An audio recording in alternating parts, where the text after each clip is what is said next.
antes de que su nombre se pronunciara con temor, antes de que los viajeros bajaran la voz al acercarse a su territorio. Medusa fue simplemente una joven entre los muros blancos de un templo. Nadie habría adivinado entonces que su destino sería recordado en piedra, grabado a fuego en la memoria de los mitos. Esta es su historia, no la del monstruo, sino la de la mujer que existió antes del silencio. El templo de Atenea se alzaba sobre una colina, abierto al cielo, un lugar de pureza y sabiduría. Allí, Medusa creció entre columnas y plegarias. Fue elegida sacerdotisa siendo muy joven, no solo por su belleza, que era innegable, sino por la serenidad que parecía acompañarla. Su presencia aquietaba el aire. Su voz, suave, parecía no perturbar nunca el orden sagrado. Atenea, la diosa de la sabiduría, exigía pureza, disciplina y silencio. Medusa ofrecía los tres sin esfuerzo aparente, creyendo que servir a la diosa era el mayor honor posible. Pero los dioses no observan como los mortales. Poseidón, señor de los mares, vio a Medusa un día desde lejos. Para él los templos no eran límites, y las promesas humanas no tenían peso. El deseo de un dios no conoce contención. Entró al templo como entra la marea en una cueva, con una fuerza inevitable y arrolladora. Medusa comprendió el peligro demasiado tarde. Sus súplicas no encontraron respuesta. Las estatuas no se movieron. El cielo permaneció indiferente. El acto ocurrió allí, bajo el techo consagrado a la razón y la justicia. Y cuando todo terminó, Medusa quedó sola, rota, aferrándose al frío del suelo como si el mármol pudiera sostenerla. No hubo consuelo, solo silencio. Cuando Atenea regresó, la joven esperaba compasión. Esperaba, al menos, comprensión.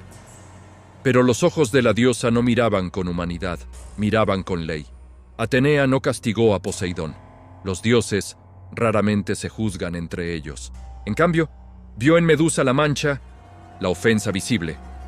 La profanación tenía un rostro humano, y eso bastó. «Has deshonrado mi templo», sentenció. Medusa intentó hablar, intentó explicar, pero la sentencia ya había sido pronunciada. El castigo fue inmediato. El dolor llegó primero, como un fuego bajo la piel. Luego, su cabello comenzó a moverse. Medusa gritó cuando sintió cómo cada hebra se retorcía, tomando vida propia. Las serpientes nacieron de su cabeza una a una, silbando, enroscándose, mirándola como si fueran parte de ella, y, al mismo tiempo, ajenas. Su rostro cambió.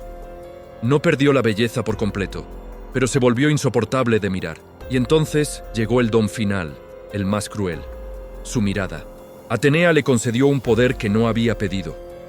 Quien cruzara sus ojos quedaría convertido en piedra, atrapado para siempre en el instante del horror. «Así nadie volverá a desearte», dijo la diosa. «Así nadie volverá a tocarte». Y con eso, la dejó sola. Medusa fue desterrada a los confines del mundo conocido, a una tierra árida donde el viento era constante y las sombras parecían más largas de lo normal. Allí aprendió a vivir sin verse. Evitaba el agua, los metales pulidos, cualquier superficie que pudiera devolverle su imagen. Al principio lloró. Lloró por la joven que había sido, por la vida que no volvería, por la injusticia que los dioses no reconocían. Con el tiempo, el llanto se secó, reemplazado por una quietud peligrosa.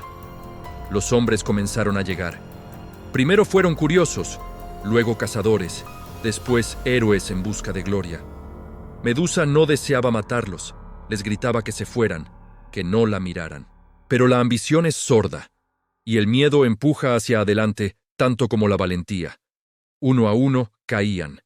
Sus cuerpos se endurecían, convertidos en estatuas que rodeaban su morada. Testigos inmóviles de una tragedia mal contada. Las historias crecieron y se distorsionaron. Dijeron que Medusa era cruel, que disfrutaba de su poder, que era un monstruo nacido del caos, una aberración que debía ser eliminada. Nadie habló de la sacerdotisa. Nadie recordó el templo. El relato de la víctima se perdió, sepultado bajo el mito del monstruo, hasta que llegó Perseo. Era distinto a los otros. No avanzó con arrogancia, sino con cautela. Llevaba dones divinos, un escudo pulido como un espejo, sandalias aladas, una hoz curva. La propia Atenea lo había guiado hasta allí, completando su círculo de venganza. Medusa lo sintió antes de verlo. Algo en el aire había cambiado. Estaba cansada, dormía poco, soñaba menos. Aquella noche, el sueño la venció. Perseo no la miró directamente. Observó su reflejo en el escudo. Vio a una criatura terrible. Y también vio rastros de humanidad. Dudó solo un instante, pero los héroes no son recordados por dudar. El golpe fue rápido. Cuando la cabeza de Medusa cayó, la tierra tembló. De su sangre nacieron Pegaso, el caballo alado, y Crisaor, el guerrero dorado. Incluso en la muerte, Medusa creó vida, una última paradoja en su trágica existencia. Perseo tomó la cabeza y se marchó. Atenea la reclamó después, colocándola en su escudo como un símbolo de poder. La mirada de Medusa seguiría petrificando enemigos, ahora al servicio de la diosa que la había condenado. Y así fue recordada la historia, como la victoria de un héroe, como la derrota de un monstruo. Pero en algún lugar, entre las ruinas del templo y las estatuas olvidadas, permanece la verdad, que antes de las serpientes hubo una mujer, que antes del miedo hubo confianza, y que el castigo no siempre cae sobre quien merece la culpa. Medusa no fue un monstruo por naturaleza. Fue creada así, y el silencio de los dioses fue su herencia más duradera. La historia de Medusa nos recuerda que detrás de cada monstruo, a menudo hay una historia de dolor, una verdad que ha sido silenciada. Su mito no es solo sobre héroes y bestias, sino sobre injusticia, poder y la facilidad con la que una víctima puede ser transformada en el villano de su propia historia. ¿Qué otras figuras de la mitología crees que merecen una segunda mirada? Déjanos tus ideas en los comentarios. Gracias por acompañarnos en este viaje. Si te gustan estas historias, no olvides suscribirte y activar la campana para no perderte nuestro próximo video. Hasta pronto.